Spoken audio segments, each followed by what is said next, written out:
Assalamualaikum warahmatullahi wabarakatuh.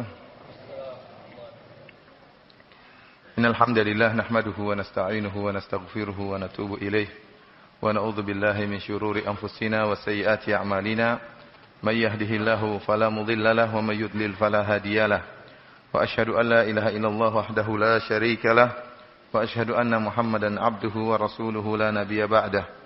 يا أيها الذين آمنوا اتقوا الله حق تقاته ولا تموتن إلا وأنتم مسلمون يا أيها الناس اتقوا ربكم الذي خلقكم من نفس واحدة وخلق منها زوجها وبث منهما رجالا كثيرا ونساء واتقوا الله الذي تساءلون به والأرحام إن الله كان عليكم رقيبا يا أيها الذين آمنوا اتقوا الله وقولوا قولا سديدا يصلح لكم أعمالكم ويغفر لكم ذنوبكم ومن يطع الله ورسوله فقد فاز فوزا عظيما أما بعد فإن أصدق الحديث كتاب الله وخير الهدى هدى محمد صلى الله عليه وسلم وشر الأمور محدثاتها وكل محدثة بدعة وكل بدعة ضلالة وكل ضلالة في النار.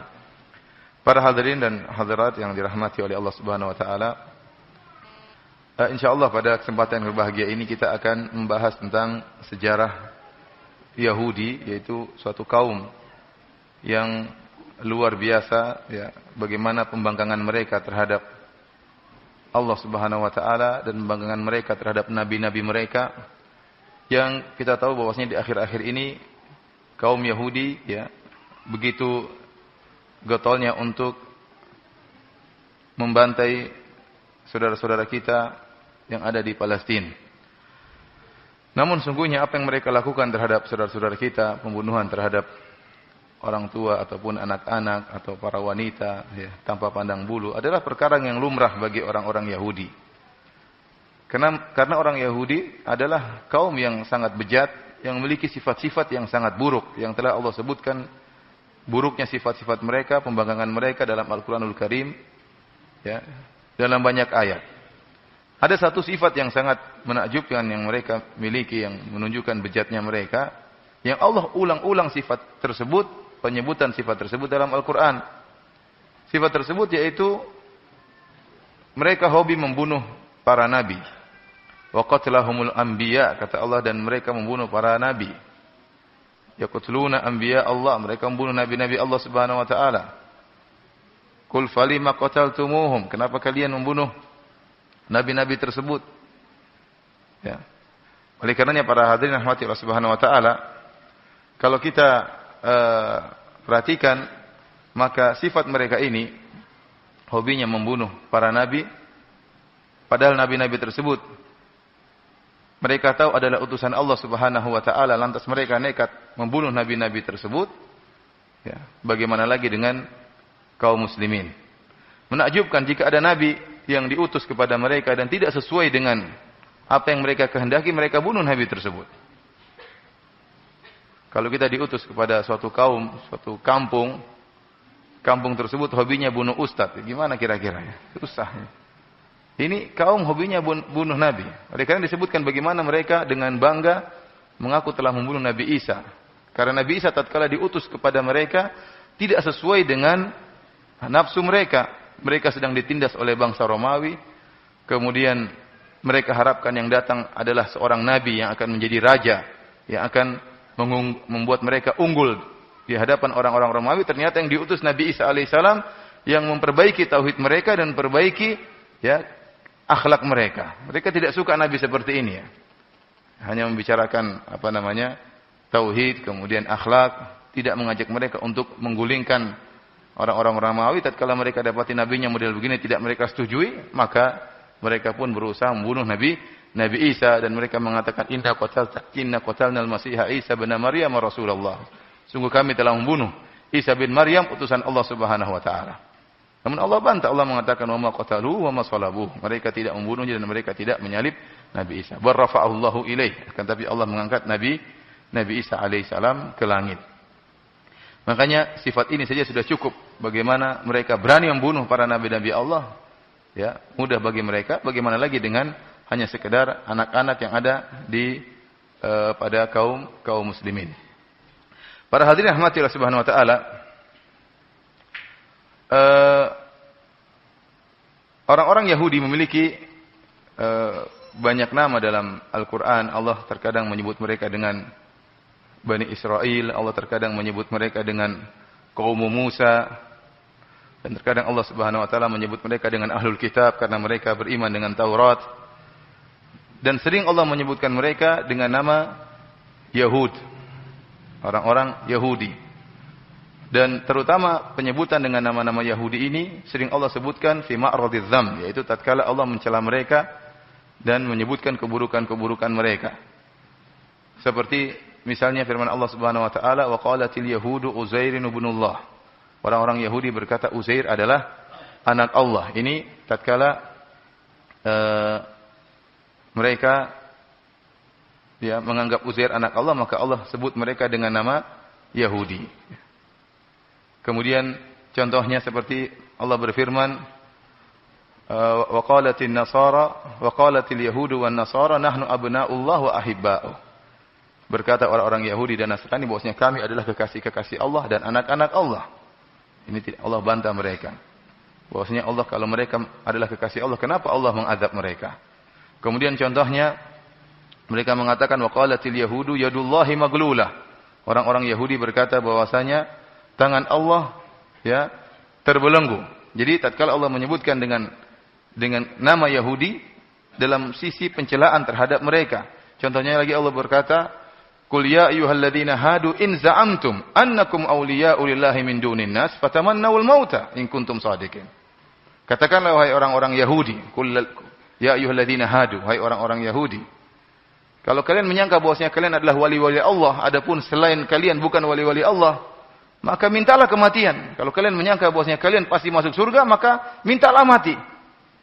In kuntum shadiqin, kalau kalian benar arti jujur dalam pengakuan tersebut. Namun tidak dapati orang Yahudi lah orang yang paling takut mati. Ya. Kalau seandainya mereka yakin masuk surga dan mereka adalah Sya'bullahil Mukhtar, adalah bangsa yang dipilih oleh Allah Subhanahu wa taala, udah mati aja. Namun ternyata mereka justru ingin berangan-angan hidup 1000 tahun, tidak ingin mati. Ini menunjukkan bahwasanya pengakuan mereka hanyalah kedustaan. Dari sini para hadirin rahmati oleh Subhanahu wa taala, nama mereka yang paling cocok adalah Yahudi, dan tidak kita menggunakan nama mereka dengan nama Israel sebagaimana yang sering disebutkan oleh orang-orang sekarang. Benar, sekarang mereka membuat negara namanya Israel, ya. Namun Israel adalah nama yang mulia. Israel adalah nama yang mulia. Nama Nabi Yakub alaihissalam yang artinya adalah hamba Allah, artinya kekasih Allah. Karena jangan kita mengatakan misalnya terlaknat Israel. Memang benar maksud kita adalah negara Israel. Karena dalam sejarah Yahudi nanti disebutkan mereka ada terpecah mereka menjadi dua. Sebagian mereka membangun kerajaan dengan nama kerajaan Yahudi, Yahuda, dan sebagian mereka membangun kerajaan dengan nama kerajaan Israel, Daulat Israel. Akan tapi tatkala kita mengatakan Israel terlaknat, maka khawatir disalahpahami. Lebih baik kita menggunakan lafal yang disepakati, yaitu lafal Yahudi. Orang Yahudi terlaknat misalnya al-maghdub alaihim, yang dimurkai oleh Allah Subhanahu wa taala, yaitu orang-orang Yahudi. Karena Allah tatkala menyebut nama istilah Yahudi, Allah sebutkan dalam kebanyakannya dalam sisi pencelaan terhadap mereka. Adapun Israel yaitu Yakub alaihissalam, adalah nama yang mulia dan maknanya juga mulia. Para hadirin rahmati oleh Subhanahu wa taala, kita akan berbicara tentang sejarah Yahudi pada kesempatan yang berbahagia ini. Tentunya kita tidak punya waktu untuk membahas tentang bagaimana akidah mereka dalam Taurat, dalam juga dalam kitab Taurat atau Perjanjian Lama, dalam Injil yang dicetak sekarang. Demikian juga dalam kitab mereka Talmud, Sebenarnya kalau membahas tentang akidah mereka dalam Taurat dan Talmud juga butuh pengajian yang sangat panjang. Namun pada kesempatan ini kita hanya menyebutkan tentang bagaimana orang-orang Yahudi, sejarah mereka sampai mereka mendirikan negara Israel Raya. Ikhwani fillah, azani Allah wa iyyakum.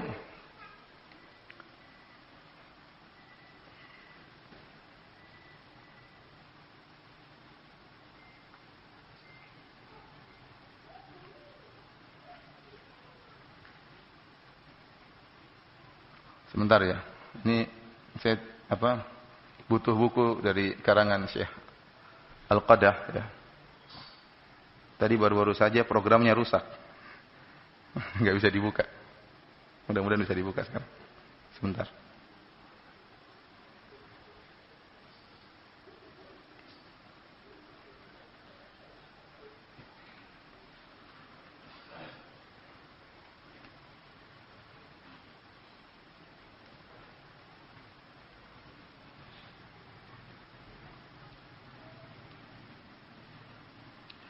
Kita tahu bahwasanya kisah Yahudi, sejarah Yahudi dimulai dari kehidupan Nabi Yakub alaihissalam.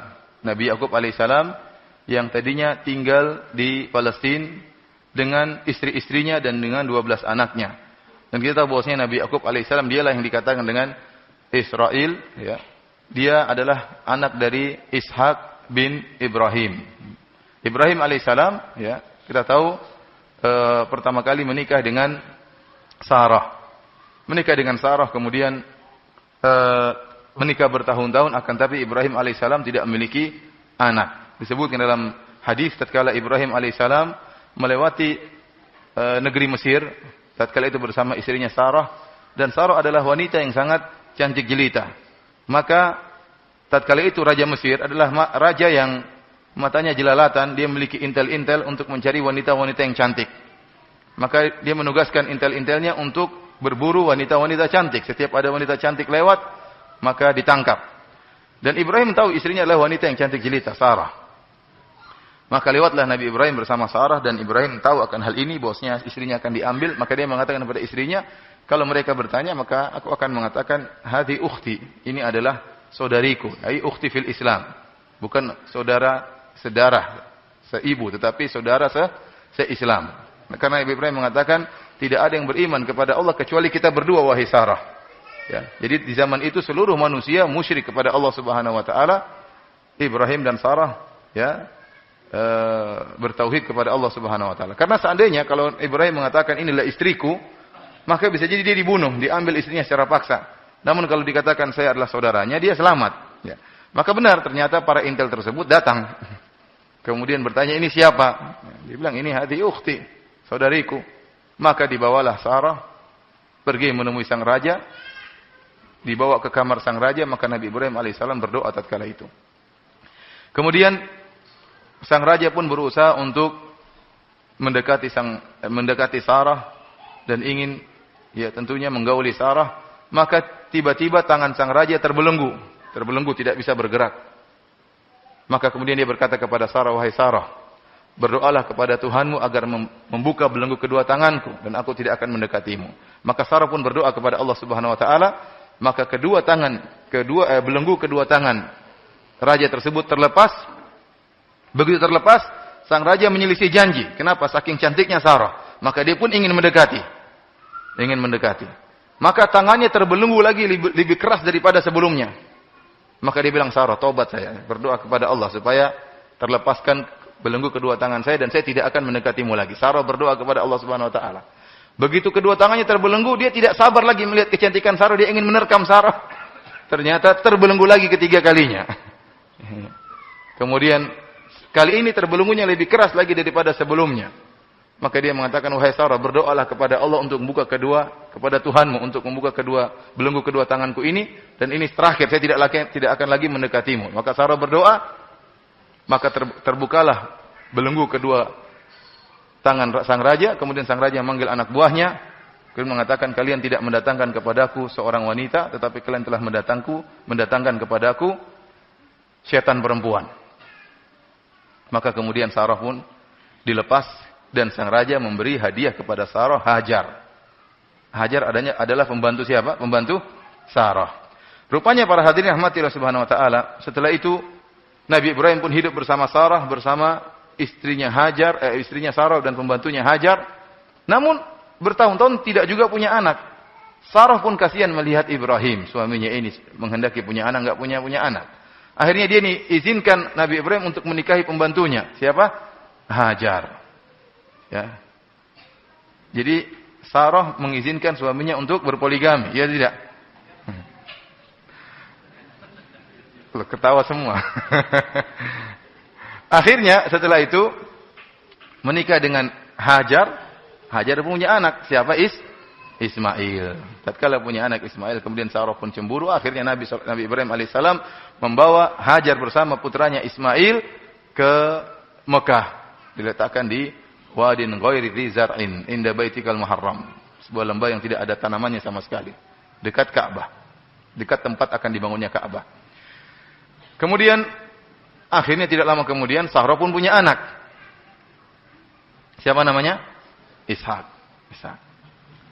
Ishak ini nanti punya anak, di antaranya adalah Yakub.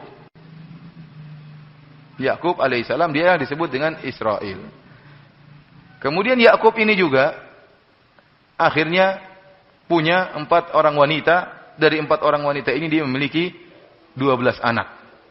Dari 4 orang wanita dia memiliki 12 anak. Dan ini termaktub dalam Perjanjian Lama, dalam Injil. Yaitu dalam Alkitab Perjanjian Lama, kitab Kejadian 22b ayat ke-26. 4 istri Yakub, yang pertama adalah Lea. Dia memiliki 6 orang anak, yaitu Ruben, Simon, Lawi, Yehuda, Isakhar, dan Zebulon. Anaknya berapa? 6 orang. Istri yang kedua namanya Rahil. Dan ini merupakan dia punya 2 orang anak saja, yaitu Yusuf dan Binyamin. Jadi Yusuf dan Binyamin ini satu ibu kandung. Oleh karenanya 2 orang ini dimusuhi oleh 10 orang lainnya, sebagaimana dalam surat Yusuf. Karena lain ibu. Yang ketiga Zilfa, yang merupakan ibu dari Gad dan Asyir. Dan yang wanita keempat namanya Bilhah, yang merupakan anak ibunya dari anaknya 2 orang namanya Dan, kemudian Naftali. Ini termaktub dalam Perjanjian Lama, Injil yang dicetak sekarang ini. Para hadirin rahmatillah subhanahu wa taala, ya, ini dalil bahwasanya, ini sekedar intermezzo, bahwasanya orang-orang kafir yang mereka memerangi poligami, mereka mengatakan Rasulullah sallallahu alaihi wasallam Muhammad adalah rajulun syahwani, seorang yang memiliki hawa nafsu, ingin punya istri banyak, kemudian atau kaum muslimin Islam adalah syariat yang ingin memuaskan syahwat para lelaki, membolehkan istri lebih dari 1. Kita katakan bahwasanya poligami sudah ada di syariat-syariat sebelum Nabi Muhammad sallallahu alaihi wasallam. Poligami bukanlah merupakan produk baru Islam, tapi dia sudah ada sejak zaman dahulu. Sebagaimana dalam kitab suci kalian, seperti Nabi Yakub alaihissalam, ternyata istrinya ada berapa? 4. Kemudian Nabi Ibrahim alaihissalam, istrinya bukan cuma 2, bukan cuma Sarah dan Hajar. Disebutkan dalam kitab Perjanjian Lama. Ya. Saya bacakan teksnya dalam Perjanjian Lama, kitab Kejadian 25 ayat 1 sampai ayat 2. Abraham mengambil pula seorang istri namanya Ketura. Siapa? Ketura. Perempuan itu melahirkan baginya Zimron, Yoksan, Medan, Midian, Ishbak, dan Suah. Ya, jadi Nabi Ibrahim istrinya bukan cuma 2 ya. Itu satunya lagi siapa? Ketura. Jadi ini perkara ya, bukan perkara yang baru tentang masalah poligami, bukan produk baru Islam, tapi dia sudah ada. Sebelum lagi kita bicara tentang Nabi Sulaiman alaihissalam yang istrinya banyak, Nabi Daud alaihissalam yang istrinya apa? Banyak. Maka kenapa kalian kemudian mencela syariat poligami seakan-akan dia syariat yang terhina? Padahal tidak. Nabi-nabi kalian terdahulu juga telah melakukan poligami. Kita kembali kepada sejarah Nabi Bani Israel. Maka Yakub alaihissalam punya anak 12 ya. Maka terjadi kecemburuan di antara anak-anak tersebut. Ternyata Yakub alaihissalam menyayangi Yusuf dan Binyamin. Yusuf wa akhuhu ahabbu ila abina minna wa nahnu usbah. Mereka mengatakan, kok bisa ayah kita lebih cinta kepada Yusuf dan saudaranya Binyamin, padahal kita lebih banyak. Dan benar, Yusuf dan Binyamin cuma 2 orang bersaudara, 1 ibu. Sementara yang lain tadi ada yang 6, ada yang berapa, jadi gabung. Mereka gabung kemudian membenci Yusuf dan Binyamin, cemburu. Akhirnya mereka membuat makar sebagaimana Allah sebutkan dalam surat Yusuf, sampai akhirnya Nabi Yusuf kemudian dimasukkan dalam sumur, kemudian akhirnya jadikan budak, kemudian dijuallah Nabi Yusuf sebagai budak, dibeli oleh Raja Mesir, sampai akhirnya Nabi Yusuf menjadi seorang menteri di bendaharawan yang ada di kerajaan Mesir. Dan disinilah awal dari sejarah Bani Israel. Maka setelah Nabi Yusuf alaihissalam menjadi seorang yang tersohor dan menjadi orang yang terpandang di kerajaan Mesir, maka dia pun meminta agar orang tuanya semua dan seluruh keluarganya datang ke Mesir. Ya, sebagaimana Nabi Yusuf alaihissalam dalam Al-Quran disebutkan, wa jaa bikum minal badwi min ba'di an nazaga syaitanu baini wa baina ikhwati.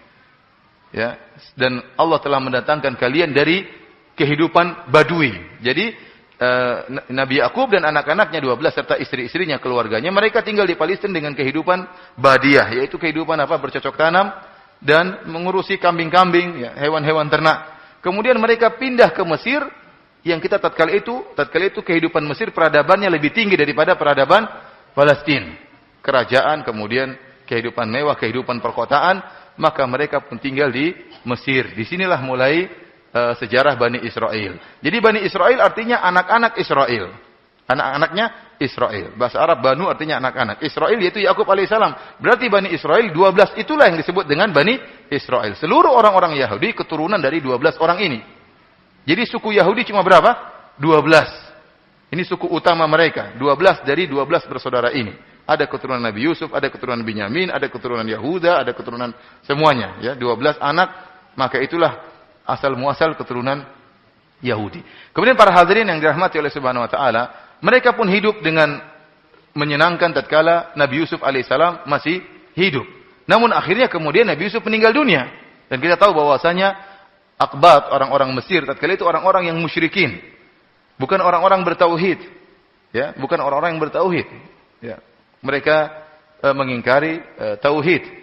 Ya, akan tapi Nabi Yusuf alaihissalam mereka hormati karena Nabi Yusuf alaihissalam pernah berbuat baik kepada mereka. Sehingga tatkala Nabi Yusuf alaihissalam meninggal, maka mulailah orang-orang Mesir menindas Bani Israel yang beranak pinak di Mesir. Jadi mereka diberi tempat untuk tinggal beranak pinak di pinggiran kota Mesir. Tatkala Nabi Yusuf masih hidup, mereka masih dihargai. Tatkala Nabi Yusuf alaihissalam meninggal, mulailah mereka diintimidasi oleh kerajaan Mesir. Mulailah dijadikan budak, diperbudak oleh mereka. Dan ini berlangsung lama. Ya, berlangsung lama, disiksa, yudzabbihuna abna'ahum wa yudzabbihuna abna'akum wa yastahyuna nisa'akum wa fi dzalikum bala'un min rabbikum 'adzim. Dan ini merupakan ujian yang sangat besar. Anak-anak laki-laki dibunuh, ya, yang perempuan dibiarkan hidup sampai akhirnya Allah mengutus Nabi Musa alaihissalam. Lahirlah Nabi Musa di suatu zaman, ya, tatkala itu kemudian Nabi Musa alaihissalam sebagaimana kita tahu ceritanya, Nabi Musa alaihissalam akhirnya tatkala lahir, maka Allah memerintahkan sang ibu untuk meletakkan Nabi Musa fi tabut, semacam dalam keranjang, kemudian dilepaskanlah tabut tersebut ke Sungai Nil, ya, karena Fir'aun sedang ingin bunuh siapa? Ingin bunuh anak-anak Bani Israel yang lahir akan dibunuh. Akhirnya dilepaskanlah Nabi Musa dalam keranjang melewati Sungai Nil. Ternyata keranjang tersebut mampir di kerajaan Fir'aun. Faltaqatahu alu Fir'aun liyakuna lahum aduwwa wa hazana. Ternyata keranjang ini didapati oleh istrinya Fir'aun. Kebetulan istrinya Fir'aun tidak punya anak, maka dia rindu ingin punya anak. Begitu mendapat keranjang tersebut, dia buka, ternyata isinya anak dari Bani Israel. Kenapa? Kulitnya beda, tidak sama dengan kulitnya orang-orang Mesir. Dia tahu ini anaknya Bani Israel. Maka jatuh cintalah dia kepada anak tersebut. Sementara Fir'aun begitu tahu ini anak Bani Israel, ingin dibunuh oleh Fir'aun. Kenapa? Karena Fir'aun sudah mengutus orang-orang untuk membunuh anak-anak Bani Israel. Tatkala Fir'aun ingin membunuh Musa, si kecil Musa alaihissalam, istrinya mengatakan, la taqtuluhu asa ayyanfa'ana aw nattakhidahu walada. Jangan kau bunuh dia, wahai suamiku. Bisa jadi ini bermanfaat bagi kita di kemudian hari, atau kita menjadikan dia sebagai anak angkat. Akhirnya Fir'aun pun mengalah sama istrinya. Antum bayangkan Fir'aun yang begitu bengis, yang begitu jahat, ngalah sama istrinya. Apalagi antum. Akhirnya sudah, yang ngalah sama istrinya, udahlah. Makanya kata orang, jenderal itu kalah sama istri jenderal. Ya, kalah sama istrinya. Sama orang dia jahat, sama istrinya dia nunduk-nunduk. Ya, nggak berani sama istrinya.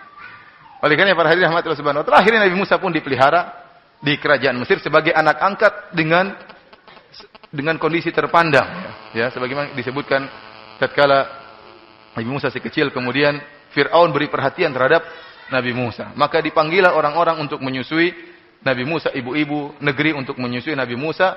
Namun semuanya tidak ada yang disukai oleh Musa. Wa haramna alaihil maradhi. Allah menjadikan Nabi Musa tidak suka dengan semua, ya, susuan dari ibu-ibu negeri tersebut. Disusuin Musa enggak enak, semuanya enggak enak. Sampai akhirnya datang ibu aslinya. Tatkala ibu Nabi Musa datang, maka Nabi Musa pun cocok. Kemudian dia pun menyusui dari ibunya. Maka Allah mengatakan faraja'naka ila ummika kai taqra ainuha wa la tahzan. Kami pun mengembalikan engkau kepada ibumu. Akhirnya ibunya pun dijadikan pekerja oleh Firaun untuk menyusui Musa, padahal ibunya sendiri. Maka berpindahlah ibu Nabi Musa ke kerajaan Firaun, hidup dengan penuh kemewahan, dihormati, dan Nabi Musa pun tumbuh dengan dihormati. Firaun tidak sadar bahwasanya dia sedang memelihara singa yang akan memakan dia. Dia tidak sadar. Akhirnya terjadi apa yang terjadi? Nabi Musa alaihissalam kemudian akhirnya diangkat oleh Allah Subhanahu wa taala menjadi seorang rasul. Kemudian Nabi Musa alaihissalam mendakwahi Firaun. Mendakwahi Firaun. Kisahnya panjang sebagaimana pernah saya ceritakan dalam kajian tersendiri tentang kisah Nabi Musa. Akhirnya Firaun pun menentang Nabi Musa. Dan Allah Subhanahu wa taala menurunkan banyak mukjizat kepada Nabi Musa. Saya tidak tahu ada seorang nabi yang diberikan mukjizat paling banyak seperti Nabi Musa alaihissalam. Walau qad ataina Musa 9 ayatin bayyinatin fas'al bani Israil idz ja'ahum. Sungguh kami telah berikan kepada Nabi Musa 9 ayat, 9 mukjizat. Banyak sekali mukjizat Nabi Musa alaihissalam, mulai dari tongkat yang dilemparkan menjadi ular, dan ini disaksikan oleh orang-orang Mesir dan disaksikan oleh Bani Israel bagaimana tongkat Nabi Musa menjadi ular betulan dan makan ular-ular yang kecil. Kemudian Nabi Musa tatkala mengeluarkan tangannya maka keluar cahaya. Bayangkan, zaman dahulu enggak ada lampu, ya. Tahu-tahu keluar cahaya, ini kan mukjizat luar biasa, keluar cahaya dari apa? Tangan Nabi Musa alaihi salam. Kemudian tatkala Firaun ngeyel dan membangkang, maka kemudian Allah berikan ujian-ujian kepada Firaun, ya.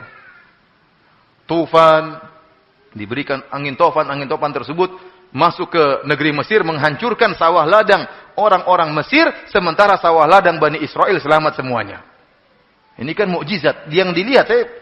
Saya katakan saya memfokuskan bukan cuma kepada bukan cuma kepada pengikut Firaun. Demikian juga Bani Israel. Bani Israel juga menyaksikan semua mukjizat tersebut. Menyaksikan bagaimana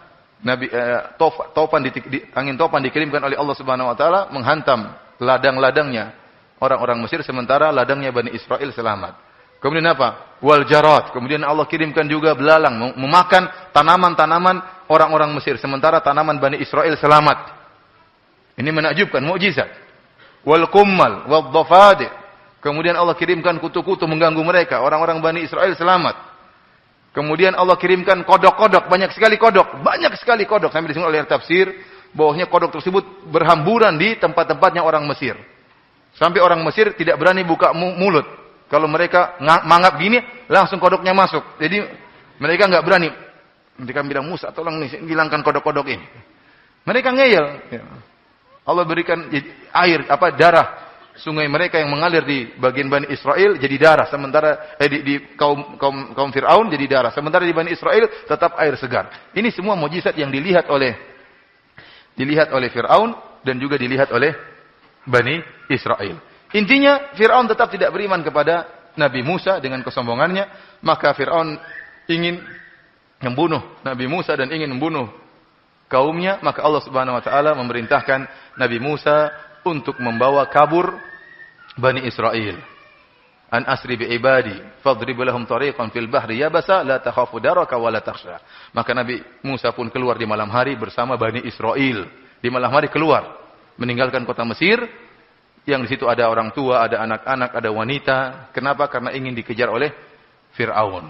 Orang-orang Yahudi sekarang ini mereka dalam sejarah mereka mengatakan jumlah Bani Israel yang keluar pada waktu itu dari Mesir untuk meninggalkan Mesir yang dibawa oleh Nabi Musa, jumlahnya sekitar 600.000 orang atau 700.000 orang. Jumlahnya sekitar berapa? 700.000 orang. Namun ini dibantah oleh para ulama karena mereka mengatakan waktu Yakub dan anak-anaknya masuk ke Mesir, jumlah mereka 70. Jadi Yakub, istri-istrinya, anak-anaknya, ya mungkin ada keluarganya, tante-tantenya, ada keponakannya, semuanya 70 orang waktu pertama kali masuk di Mesir. Kemudian disebutkan oleh ahli sejarah Yahudi, Yakub dan anak-anaknya tinggal di Mesir dalam waktu sampai zaman Nabi Musa, sampai Nabi Musa keluar itu jarak hidup mereka 450 tahun, sekitar 450 tahun. 450 tahun kira-kira 5 generasi. Kira-kira 5 generasi atau 6 generasi. Maka mustahil dari bilangan 70 kemudian menjadi 700.000 dalam waktu generasi atau 5 generasi. Berarti satu orang punya anak banyak ya, sampai bisa dari 70 menjadi berapa? 700 ribu. Berarti berapa kali Pak tuh 70 sampai 700 ribu? 70 10 ribu ya. 10 ribu kali lipat. Jadi dalam waktu 5 generasi satu orang sudah bisa berkembang menjadi 10 ribu. Ini mustahil. Kenapa? Orang-orang Yahudi ingin menggambarkan bahwasanya kami itu banyak sekali. Kami itu banyak sekali. Kami bukan kaum yang sedikit. Kenapa? Karena kita dapati sekarang orang-orang Yahudi yang ada sekarang di Israel modelnya bermacam-macam. Asalnya orang Yahudi mereka adalah kaum yang menjaga bangsa mereka, tidak mau menikah dengan bangsa luar. Namun tatkala mereka musyattatin, tatkala mereka ditindas sehingga mereka berpencar-pencar ke berbagai macam negara dan daerah, akhir terjadi pernikahan dengan bangsa-bangsa lain.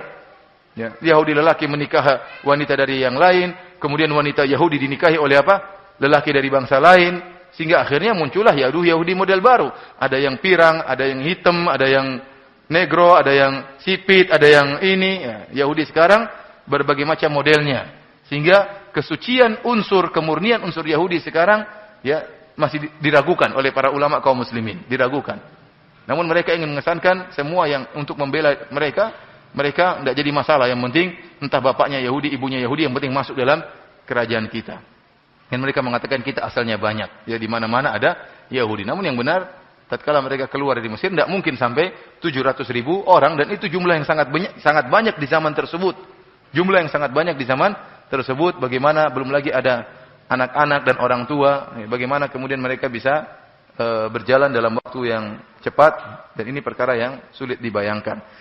Kemudian Fir'aun di pagi hari atau di siang hari tahu bahwasanya Bani Israel sudah keluar, ya maka Fir'aun pun mengejar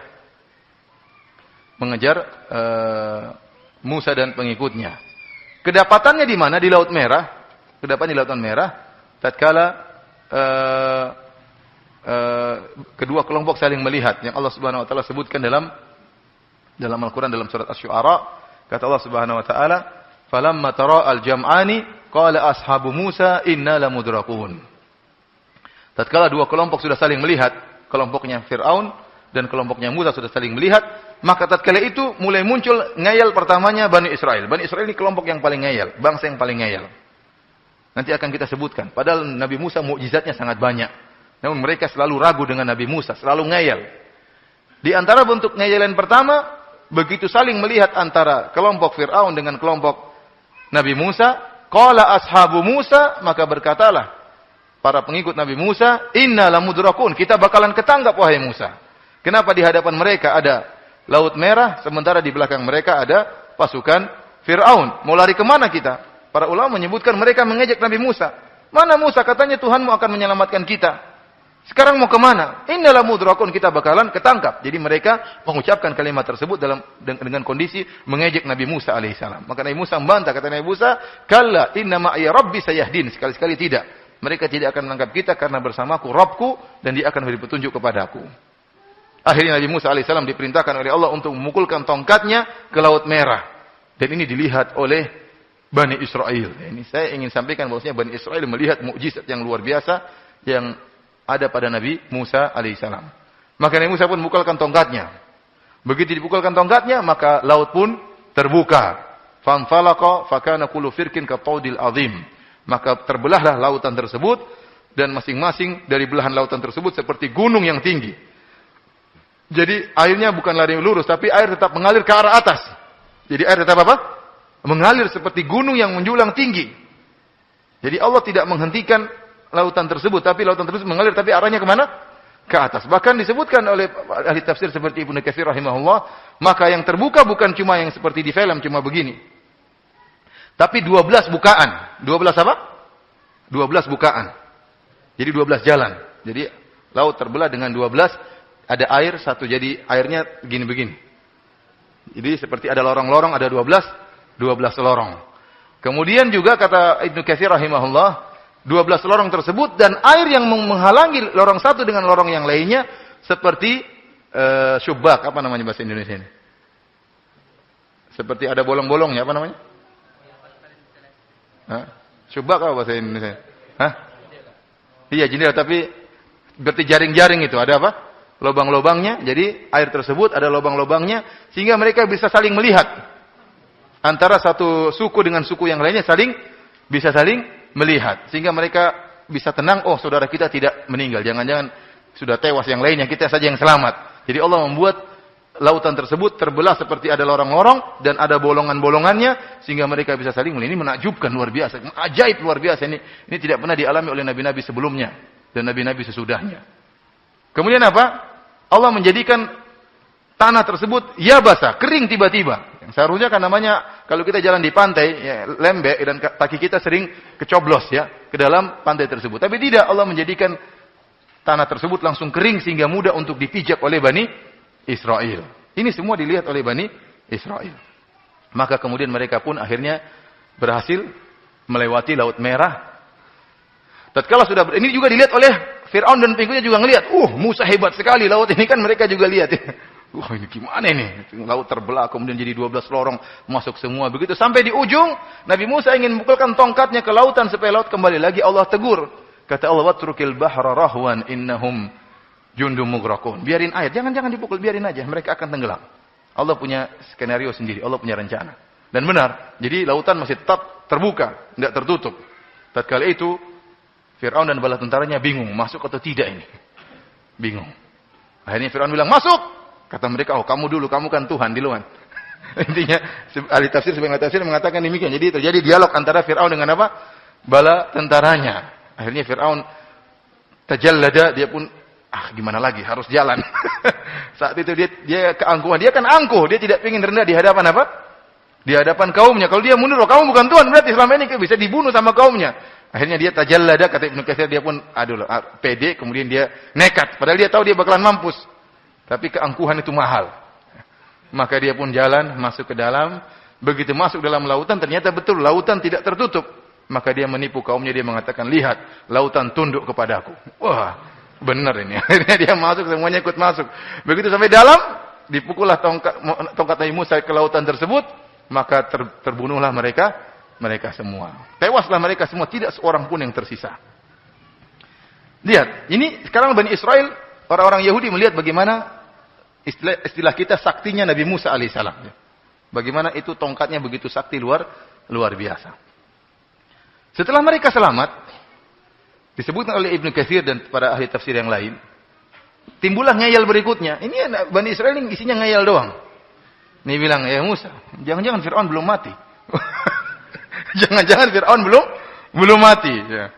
Kira Fir'aun masuk di lautan, mungkin jalan-jalan, ketemu Nyi Roro Kidul atau gimana. Mereka bilang Fir'aun jangan-jangan belum mati. Maka Nabi Musa pun berdoa kepada Allah agar diselamatkanlah jasad Fir'aun. Maka Allah berfirman, "Fal yauma nunajjika bi badanika litakuna liman khalfaka ayah. Wa inna katsiran minan nasi an ayatina laghafilun." Maka kami pada hari ini pun menyelamatkan jasad Fir'aun. Maka jasad Fir'aun pun diselamatkan oleh Allah untuk dilihat oleh Bani Israel. Tuh, sudah tewas Fir'aun. Baru mereka percaya. Ya. Para ikhwan yang dirahmati Allah Subhanahu wa taala, kita lanjutkan. Jadi setelah mereka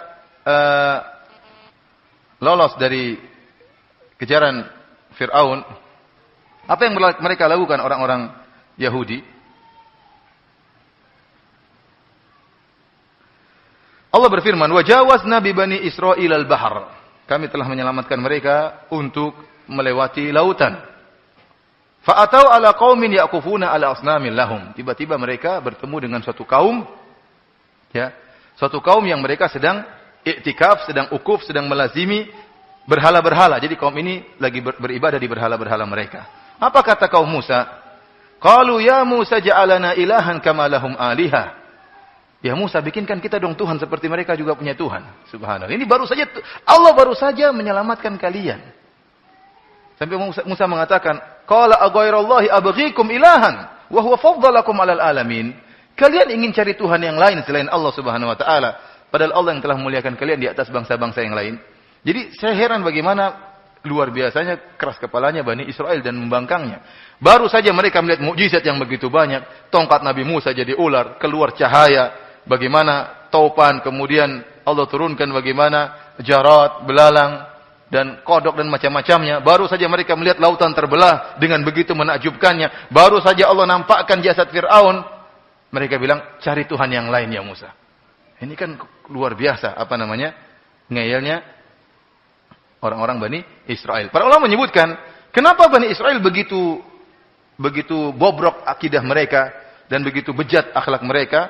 Kata para ulama, hal itu disebabkan karena mereka selama ratusan tahun ditindas oleh orang-orang Mesir. Orang-orang Mesir, dan orang-orang Mesir adalah musyrikin.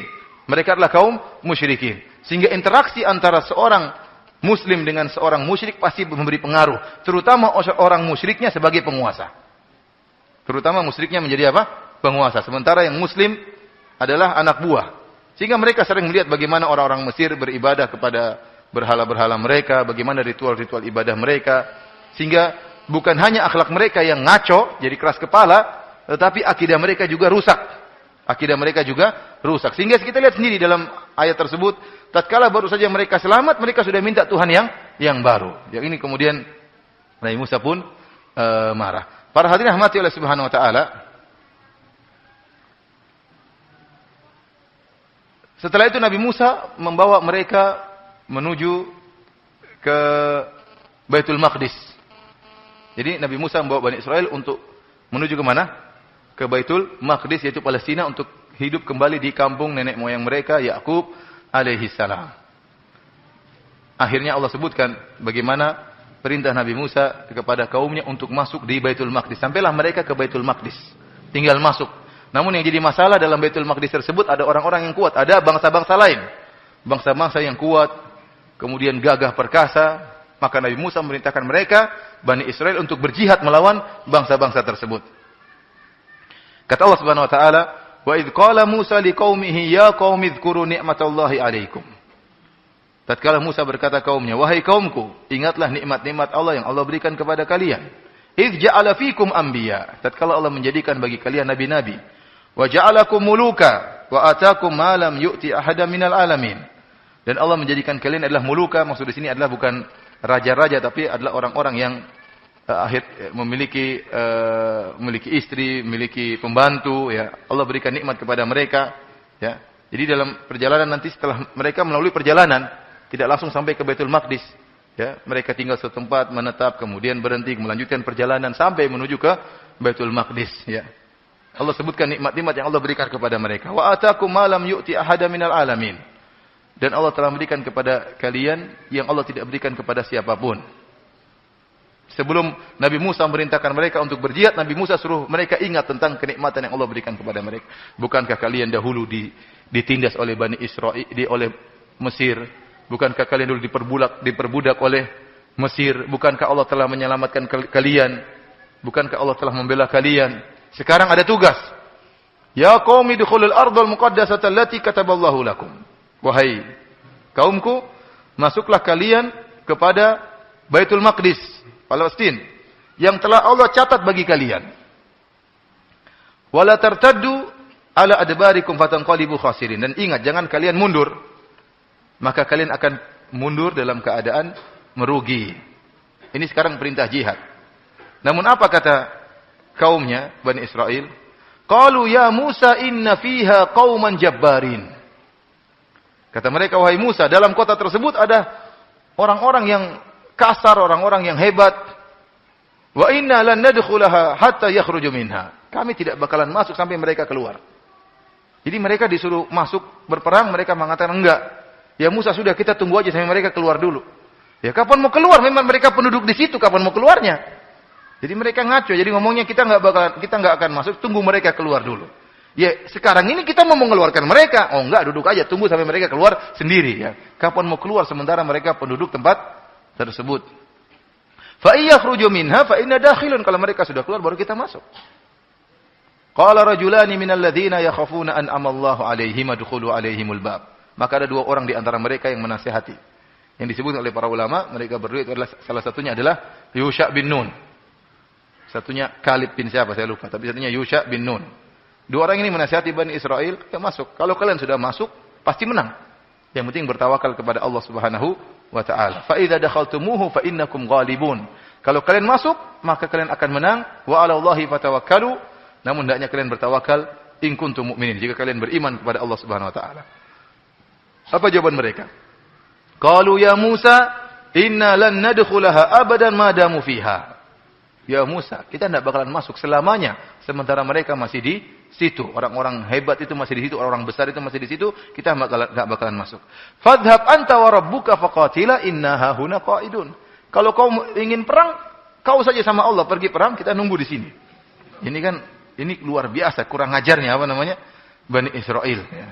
Membangkang sama nabi mereka. Itu padahal nabi mereka, Nabi Musa yang mereka hormati, yang mereka bangga-banggakan.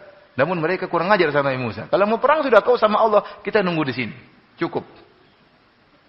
Maka Nabi Musa mengatakan, qala rabbi inilah amliku ila nafsi wa akhi, fafruq bainana wa bainal qaumil fasikin. Tatkala Nabi Musa pun berdoa, ya Allah, aku tidak bisa mengatur kecuali diriku dan saudaraku Harun.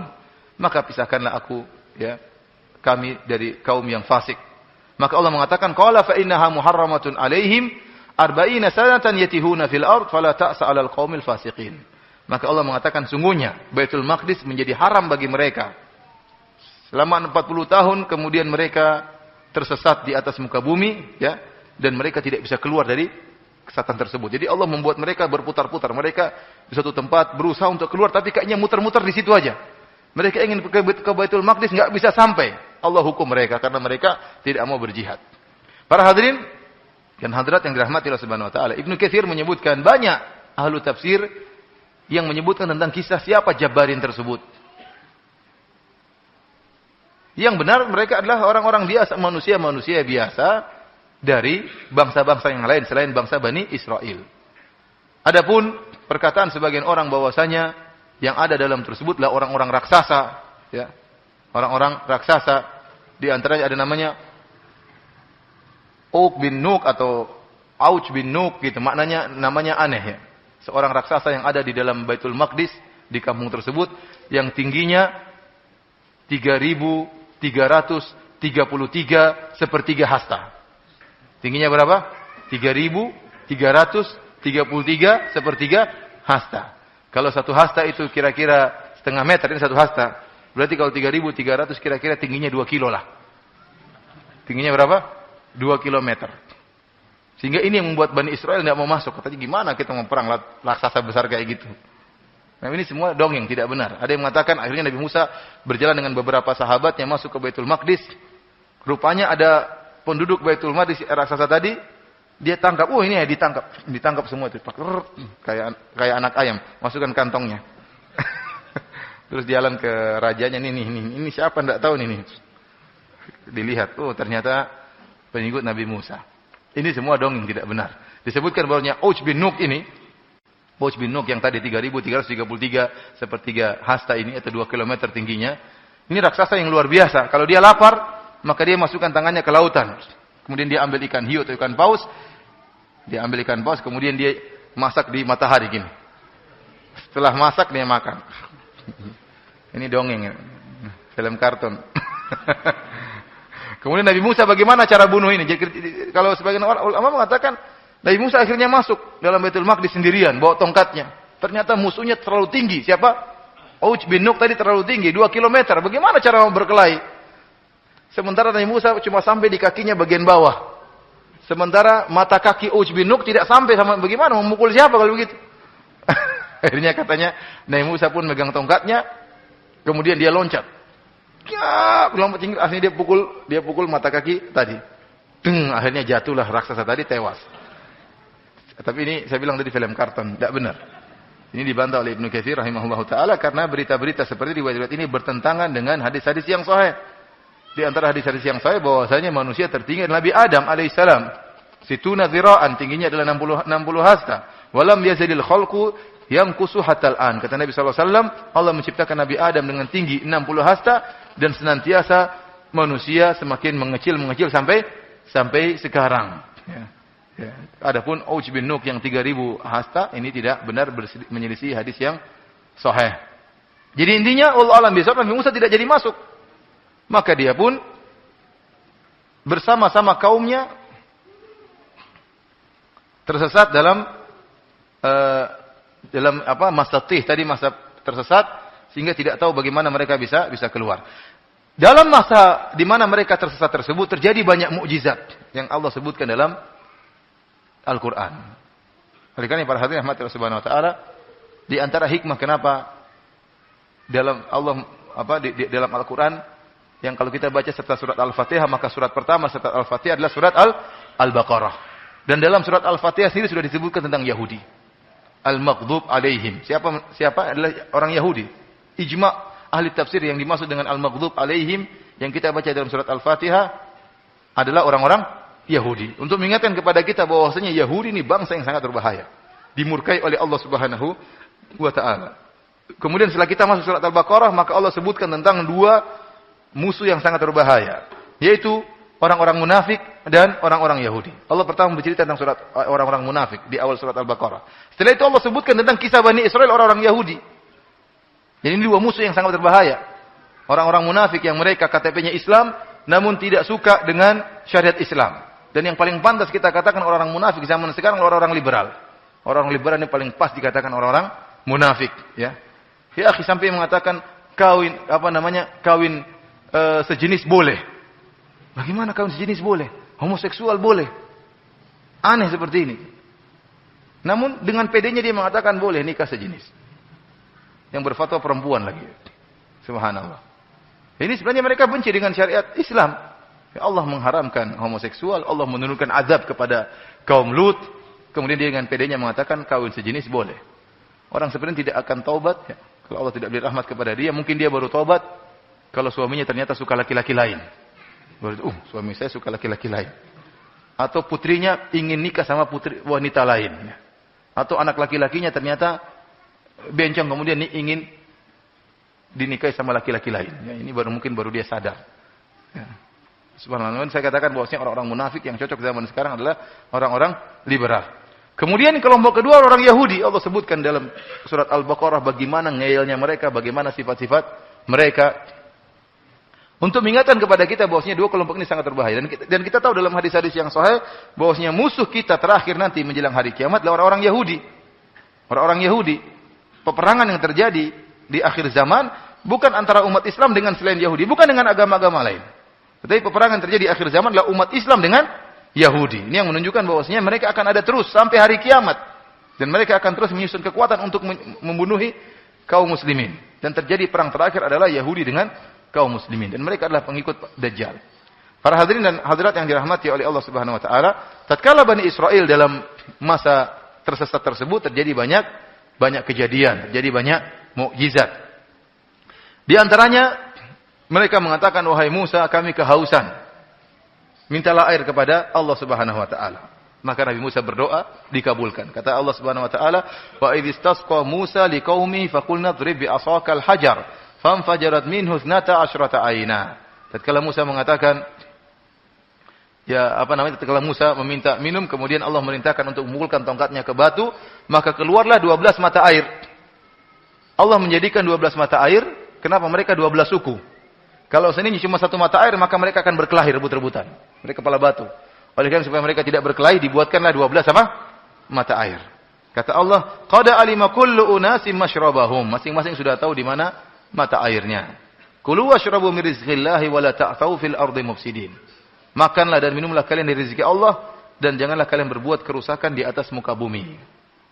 Lihat, Allah tegur. Iya, ini sekarang saya kasih minum, jangan kepala batu. Seakan-akan Allah mengatakan demikian.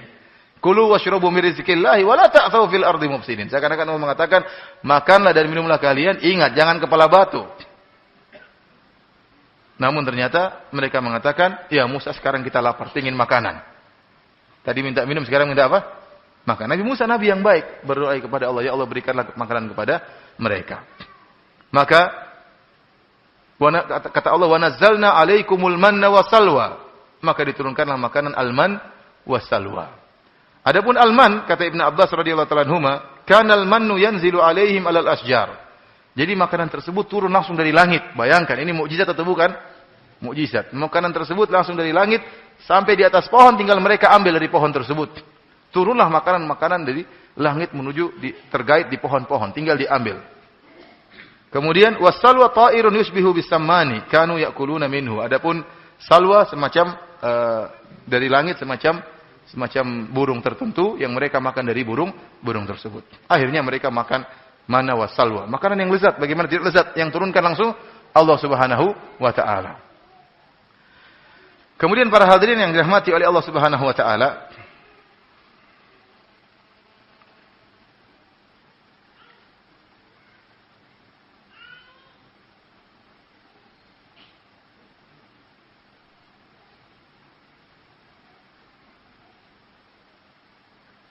ternyata mereka bosan dengan manna wa salwa. Katanya kok satu jenis terus, bosan. Mereka minta yang wa idh qultum ya Musa lan nasbiru ala ta'ami wahid. Wahai Musa, kita bosan kalau modelnya makan cuma manna salwa, manna salwa, manna salwa, bosan. Ini makanan dari langit langsung. Fad'u lana rabbaka yukhrij lana mimma tumbitul ard min baqliha wa qithaiha wa fumiha wa adasiha. Mintalah kepada Allah agar kita dikasih ketimun, dikasih bawang, ya, dikasih adas, ya, dikasih bawang putih, bawang merah. Jadi mereka tidak mau daging-dagingan. Ini daging burung, bosan. Kita pingin sayur-sayuran. Ini jadi kurang ajar apa namanya? Kita bilang sama. Jadi mereka caranya sombong gitu, maksudnya. Hei Musa, bilang sama Tuhanmu kita nggak sabar, cuma satu makanan. Coba bilang yang baik-baik. Ya Musa, doakanlah bagaimana biar ditambahlah. Coba permintaan yang halus, enggak. Lan nasbir katakan kepada Rabbmu kita tidak sabar hanya satu model makanan. Maka Nabi Musa mengatakan qala atastabdiluna billadhi huwa khair billadhi gimana? Qala astabdilul ladzi huwa khair gimana ayatnya? Tastabdiluna alladhi huwa adna billadhi huwa khair ihbitu misra fa inna lakum ma sa'altum. Kata Nabi Musa alaihi salam, kalian ingin menggantikan yang buruk untuk menggantikan yang baik. Ini mana wasallam, makanan yang lezat, yang langsung turun dari langit, dari Allah Subhanahu wa taala, dari Tuhan kalian. Kalian ingin ganti dengan ketimun, dengan bawang. Ini makanan-makanan sudah biasa. Kalian tinggal ke Mesir langsung dapat. Ke kota mana saja ada ketimun, ada bawang, ada adas. Ini makanan spesial. Namun mereka demikian. Mereka kepala batu. Kemudian mereka mengatakan, ya Musa, kita kepanasan. Maka Allah mengatakan wa dhallalna 'alaikumul ghamama. Kami pun mengirim awan untuk menaungi mereka. Kan mukjizat luar biasa. Mereka panasan ada awan di atas. Ini luar biasa kan, ajaib kan? Artinya terlalu banyak mukjizat yang Allah berikan kepada siapa? Bani Israel. Kemudian sudah begitu banyak mukjizat, ya. Di antara mukjizat seperti tatkala Allah sebutkan tentang ada di antara mereka yang terbunuh. Ada di antara mereka yang terbunuh. Akhirnya tidak ketahuan siapa yang bunuh ini. Maka Allah memerintahkan mereka untuk menyembelih seekor sapi agar dengan bagian tubuh sapi tersebut jika dipukulkan kepada mayat ini maka dia akan hidup dan mengabarkan siapa yang bunuh saya. Allah sebutkan di surat Al-Baqarah, ya. Maka mereka Nabi Musa mengatakan innallaha ya'murukum an tadhbahu baqarah. Qalu atattakhiduna huzwa? Bayangkan, Nabi Musa mengatakan, sungguhnya Allah perintahkan kalian untuk menyembelih seekor sapi. Kata mereka, wahai Musa, kau ngejek kami. Kau ngejek kami. Jadi Nabi Musa memerintahkan mereka menganggap mereka diejek oleh Nabi Musa. Akhirnya mereka bertanya-tanya tentang sapi tersebut, ya. Mahia, apa sapi tersebut? Qala innahu yaqulu innaha baqaratun la faridu wala bikrun. Awanun baina dzalik, faf'alu ma tu'marun. Bahwasanya sapi tersebut tidak terlalu tua dan juga tidak terlalu muda, namun di antara keduanya. Mereka malas sebenarnya. Mereka tanya lagi, wahai Musa, ma launuha? Sapinya warna apa? Sebenarnya mereka enggak mau, tapi mereka bertanya-tanya supaya sapinya enggak ada, supaya mereka bilang enggak ada sapi kayak gitu. Tapi akhirnya terus Allah kasih persulit mereka. Bertanya-tanya untuk kabur, namun Allah tetap semakin menekan mereka. Qala innahu yaqulu innaha baqaratun safra'u faqi'un launuha tasurrun nadhirin. Bahwasanya sapi tersebut warnanya kuning tua dan menyenangkan orang-orang yang memandangnya. Mereka mengatakan, innal baqarata syabahat alaina. Ya Musa, kita bingung sapinya yang mana? Yang agak sedang-sedang umurnya, kemudian warnanya kuning tua. Jelaskan kepada kami bagaimana sapi tersebut. Nabi Musa menjelaskan, la dhalulun tuthirul arda wa la tasqil hartha musallamatul la syiyata fiha. Sapi tersebut tidak pernah digunakan untuk bajak sawah, sapi tersebut tidak pernah digunakan untuk mengairi tanaman, sapi tersebut ya tidak ada cacatnya, dan mereka hampir-hampir tidak bisa menemukan sapi tersebut. Akhirnya mereka temukan sapi tadi, diambillah sebagian dari sapi tersebut, disembelih, dipukulkan kepada mayat yang sudah mati. Setelah dipukulkan, mayatnya ngomong, yang bunuh saya si fulan. Antum lihat, ini kan mukjizat ini. Orang hidup bisa apa? Mati. Ini luar biasa. Namun apa? Orang mati bisa hidup ya? Orang hidup bisa mati. Orang mati bisa hidup luar biasa. Ya. Kemudian berbagai macam mukjizat tersebut mereka masih ngeyel, kata mereka. Wa idz qultum ya Musa lan nu'mina laka hatta narallaha jahra. Mereka bilang, wahai Musa, kami tidak akan beriman sampai kami lihat Allah langsung. Subhanallah. Tidak perlu lihat Allah, mukjizat begitu banyak, masa belum beriman? Fa akhadhatkumus sa'iqatu wa antum tanzurun. Maka tatkala permintaan mereka sudah sangat parah seperti ini, ingin lihat Allah secara langsung, Allah turunkan halilintar menghantam mereka, maka mereka pun tewas. Tsumma ba'atsnakum min ba'di mautikum la'allakum tashkurun. Tapi Allah hidupkan lagi mereka, hidup. Kalian tadi sudah tewas kan, kepala batu, ini hidup. Subhanallah. Jadi ini kaum tidak ada yang paling bejat seperti apa? Bani Israel. Dan ini sebagaimana Allah pernah sebutkan dalam ayat yang lain, kata Allah, yas'aluka ahlul kitabi an tunazzila alaihim kitaban minas sama. Ahlul kitab, orang-orang Yahudi pernah mengatakan, wahai Muhammad, kalau kau seorang rasul, datangkan Al-Qur'an, datangkan kitab dari langit, kami ingin lihat. Kitab kau turunkan dari langit. Kata Allah, faqad sa'alu Musa akbaru min dzalik. Mereka telah minta kepada Nabi Musa yang lebih parah, lebih berat daripada ini. Faqalu arinallaha jahrah. Kata mereka, tunjukkanlah kepada kami Allah, kami ingin lihat Allah secara langsung. Fa akhadhathumus sa'iqatu bidzulmihim. Dan Allah pun membuat mereka terhantam dengan halilintar, kemudian Allah hidupkan lagi supaya mereka sadar. Namun mereka juga tidak sadar-sadar. Dan ini sama seperti orang-orang musyrikin. Mereka juga pernah minta Nabi turunkan Alkitab langsung dari langit. Ya. Au tarqaf fis sama wa lan nu'mina liruqiyika hatta tunazzila alaina kitaban naqra'uh. Wahai Muhammad, kita tidak akan beriman kepada engkau sampai kami lihat kau naik di langit, manjat langit.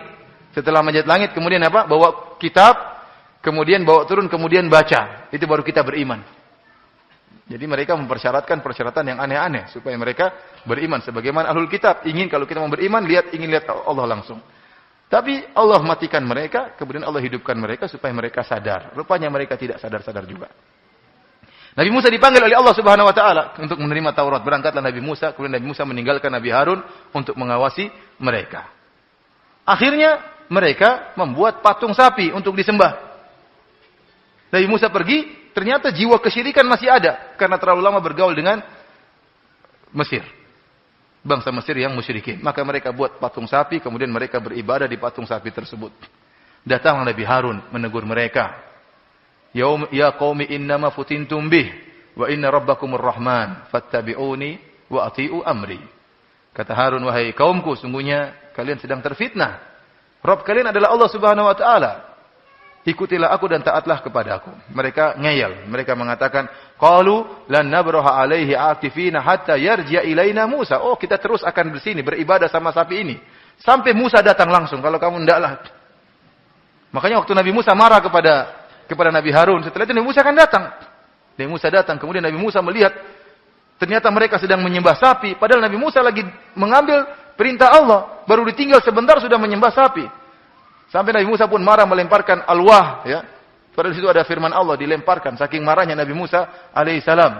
Kemudian fa akhadha bi ra'si akhihi yajurruhu ilaih. Diambillah kepala Nabi Harun, ditarik oleh Nabi Musa alaihissalam.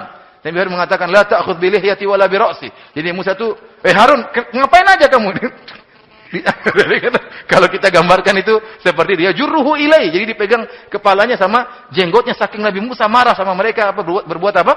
Kesyirikan. Dan wajar kita kalau orang bertauhid jengkel lihat kesyirikan. Jengkel. Sebagaimana Nabi Musa alaihissalam jengkel. Maka dia pun memegang kepala Nabi Harun dan jenggotnya, ya jurruhu ilaihi, ditarik. Kata Nabi Musa, kata Harun, innal qauma stata'afuni wa kadu yaqtulunani. Wahai Musa, saya sudah larang-larang mereka, bahkan mau bunuh saya. Bayangkan kurang ajar. Mereka hobinya bunuh Nabi. Harun mau dibunuh sama Bani Israel. Larang-larang, udah dia mente, kalau enggak kita bunuh ente. Kira-kira begitulah. Akhirnya Nabi Musa pun marah, baru mereka berhenti. Setelah itu, maka Allah Subhanahu wa taala menyuruh mereka bertobat. Namun tobat mereka berat. Allah Subhanahu wa taala menyuruh mereka untuk membunuh diri mereka. Kata Allah Subhanahu wa taala, wa idz qala Musa liqaumihi ya qaumi innakum zalamtum anfusakum bi ittikhadhikumul ijl fatubu ila bari'ikum Taubatlah kalian kepada Rabb kalian. Faqtulu anfusakum. Bunuhlah diri-diri kalian. Dzalikum khairul lakum inda bari'ikum. Ini lebih baik bagi kalian di sisi Rabb kalian. Fataba alaikum, maka niscaya Allah akan mengampuni kalian. Innahu huwa tawwabur rahim. Sungguhnya Dia adalah Maha Pengampun lagi Maha Penyayang. Maka disebutkan oleh para ahli tafsir, caranya orang-orang yang menyembah sapi duduk di malam hari. Yang ikut nasihat Nabi Harun tidak menyembah sapi, dikasih pisau semuanya. Maka disuruh bunuh mereka ini. Apa? Suruh nikam. Jadi ditikam di malam hari sehingga mereka kemudian mati. Itulah cara taubat mereka. Para hadirin rahmati oleh Subhanahu wa taala, demikianlah banyak yang terjadi di zaman tatkala Nabi Musa alaihissalam tersesat bersama kaumnya. Kemudian akhirnya Nabi Musa alaihissalam pun meninggal dunia.